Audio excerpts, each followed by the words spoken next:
Hello guys, welcome back to my YouTube channel. আশা করি আপনারা খুব ভালো আছেন। আমিও ভালো আছি। আজকে মকর সংক্রান্তি, তার জন্য আমি বৃন্দা দেবীকে সাজিয়ে সুন্দর করে ভোগ নিবেদন করে ধুনা জ্বালিয়ে মোমবাতি জ্বালিয়ে বসিয়ে দিলাম। ঠিক আছে, তো গাইজ দেখতেই পাচ্ছেন আমাদের বৃন্দা দেবী বসে আছেন। বৃন্দা দেবীকে ভোগ দেওয়া হয়েছে। তারপর এগুলো কীর্তন, যেটা কীর্তন আমাদের সিলেটিতে, মানে কীর্তনটা খুব মজা লাগে দেখতে, তার জন্য কীর্তনটা দেখে ফেললাম, তাই তো। আর ইনি হলেন ওই যে মহিলা যে গিয়েছেন, উনি হলো শাশুড়ি। আর ওই যে আমি সাইডের দিকে দাঁড়িয়ে আছি, তো আমি শঙ্খ হাতে নিয়ে দাঁড়িয়ে আছি। কিসের জন্য? আমি শঙ্খ বাজাবো, তার জন্য। তো গাইস, আমার ভিডিওটা ভালো লাগলে লাইক কমেন্ট শেয়ার করবে, আর কীর্তনটা শুনুন কীরকম লাগে, ঠিক আছে? তো দেখতে থাকুন, আরও ভিডিওটা দেখতে থাকবেন।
তো গাইস, আমি মকর সংক্রান্তির জন্য আমি গেলাম ঘুরতে।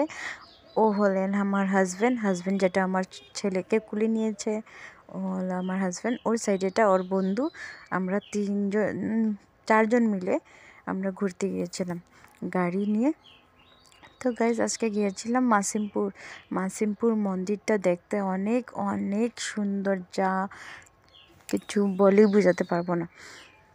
আর লাস্ট ইয়ারে গিয়েছিলাম, গিয়ে কিন্তু এরকম রূপটা দেখতে পারিনি, কেন দিনবেলা গিয়েছিলাম তো। আর বেবি অনেক ছোটো ছিল, তার জন্য। আর এবার তো একটু বড় হয়ে গেছে, তার জন্য ওকে নিয়ে রাত্রিবেলা গেলাম গাড়িতে।